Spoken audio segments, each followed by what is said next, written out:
Welcome to Flow of Miracles month's energy reading for January. So let's all celebrate 2026 and let's get into the do's and don'ts for this month.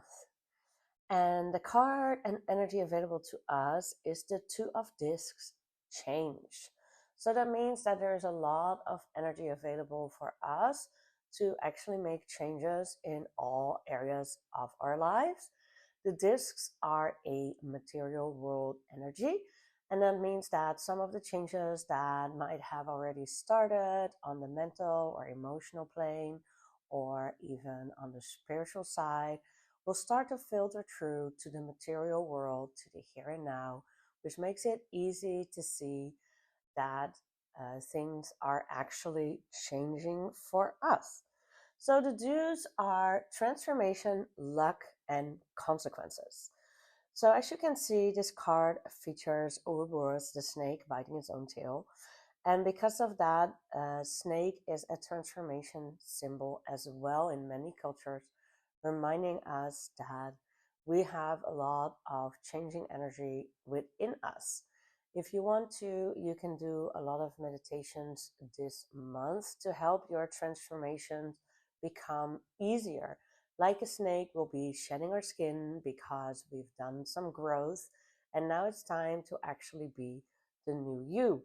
So be very mindful what are changes you want to see, because there's quite a lot of luck involved as well, which means that we have more opportunities than we usually have.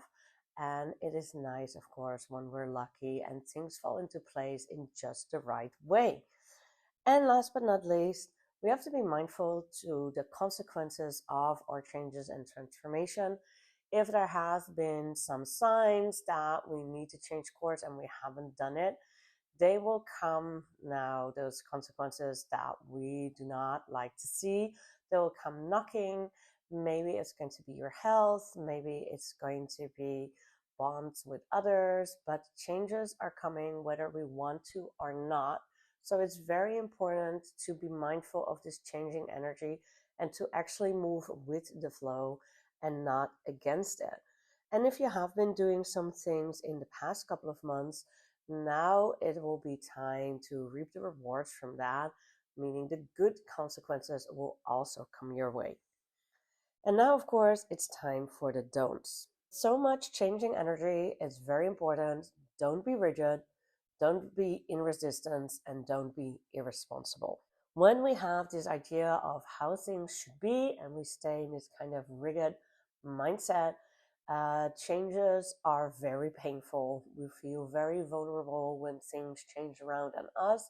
We feel like our fixed ideas of what needs to happen or how things need to happen are suddenly upended, and that can cause a lot of emotional and mental turmoil. So, if you don't want to go and meet that this month, really make sure that you're not rigid. Two of this is a card that asks you to go with the flow, to be flexible, and to be mindful that things can just change on a whim. That means that it's also very important to not have resistance to changes. We are all creatures of comfort, we are all creatures of routine, and when things need to change, a lot of us get stuck into resistance. So it's a good time to do any true unity healing on releasing fear of the next step or resistance, and to start picturing how your life can also be, and embracing changes coming your way, whether it's in your home, in your work, in your health, and just allow things to unfold in the most healthy and natural way for yourself. And last but not least, don't be irresponsible. When there's a lot of changes happening, we can really get mired into this kind of mental anger or emotional sabotage and feel like it's just not fair, and we are going to go and do some things that aren't right for us, but we feel that somehow we have the right to do because we are angry about it all. Please don't do that, because that way your month will be very, very difficult. If you want some help with your changes, don't hesitate to reach out for a free intake or book the year reading to see what lies ahead for you in 2026. Have a great month!